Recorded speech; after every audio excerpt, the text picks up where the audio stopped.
The waterfall roared like the voice of the mountain itself. White water crashing down the black stone wall, mist curling into the pine-scented air. Jedediah Cole had followed the sound since dawn, riding hard through the Apache highlands where no sensible cowboy lingered alone. His horse snorted uneasily, hooves slipping on wet rock as the ground grew slick and treacherous. Jed wasn't chasing gold or glory. He was running from memories from a past soaked in blood, and from a promise he'd once broken under a burning sky.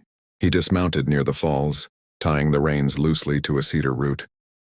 The heat had been cruel that summer, the kind that cracked lips and stripped rivers thin. Water meant life, even here where life was fragile and often stolen.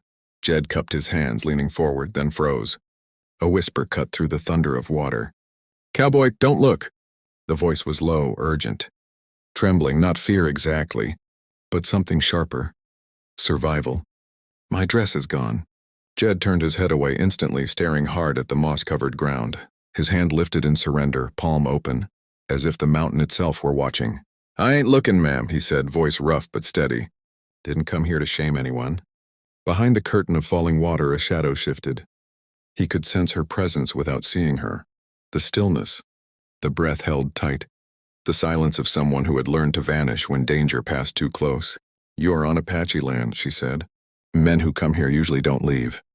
Jed swallowed. "Then I reckon I'm already a fool for being here." A pause. The waterfall roared on. "You didn't turn," she said quietly. "Most men would." "My mama raised me better," he replied. "And the rest?" "Life taught me."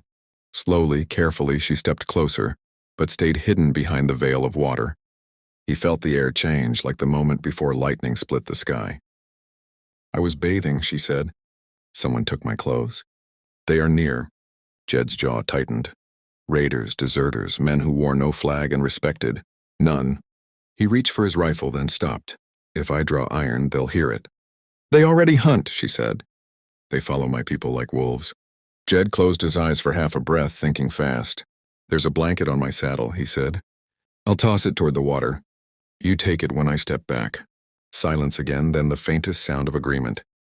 Jed turned his back fully, walking several steps away before throwing the blanket low and wide. He waited, counting heartbeats until the rustle of cloth told him she'd taken it. "Thank you," she said, voice stronger now. "My name is Ayanna. Jed Cole." "You have sorrow on you, Jed Cole," she said. "It walks beside you." He gave a humorless breath. "It's loyal, I'll give it that." Footsteps crunched beyond the trees, men laughing, careless and cruel. Jed's hand drifted to his revolver. "They won't leave you be," he murmured. "But I won't leave you either." Ayanna stepped out from behind the falls at last, wrapped in the rough wool blanket.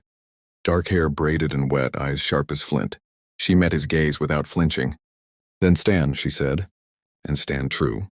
The first man burst through the brush and never finished his grin. Jed moved like thunder, calm and final. The others fled fast, leaving only echoes and fear behind. When the forest grew quiet again, Ayanna looked at Jed with something like wonder and caution. "Why help me?" she asked. Jed holstered his gun. "Because once, a long time ago, someone needed help. And I looked away." The waterfall roared on as if it had heard every word, and something unspoken began, fragile as mist, strong as stone. Night fell gently in the mountains, blue shadows stretching across the land as stars ignited one by one. Ayanna led Jed to a hidden fire circle beneath leaning pines, where smoke slipped upward unseen. She returned his blanket folded with care, now wearing a borrowed dress from a nearby camp. Modesty restored, but dignity never lost. "You should go before dawn," she said, feeding the fire. "The mountains remember faces." Jed nodded. "I ain't one to overstay where I don't belong." Yet neither of them moved. The fire crackled. Somewhere far off, a wolf sang. "My people believe the waterfall is a place of truth," Ayanna said. "Nothing hidden there stays hidden long." Jed stared into the flames. "Then it knows I was once a soldier who followed bad orders. Knows I rode away while a village burned." Ayanna didn't recoil. She listened.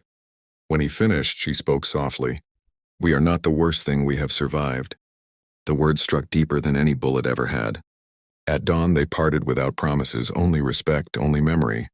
But fate is stubborn. Weeks later, Jed returned wounded, half dead, collapsing near the same falls, and Ayanna found him. What followed was not rescue alone, but healing. Trust built slowly. Pain laid bare. Two worlds touching without conquest or surrender.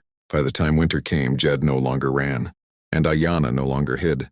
The waterfall still roared, but now it witnessed something rare. Not possession, not shame, but choice. If this story moved you, if you believe powerful stories still matter, stories of honor, restraint, courage, and unexpected connection, subscribe to the channel. More cinematic frontier tales, emotional twists, and unforgettable characters are coming.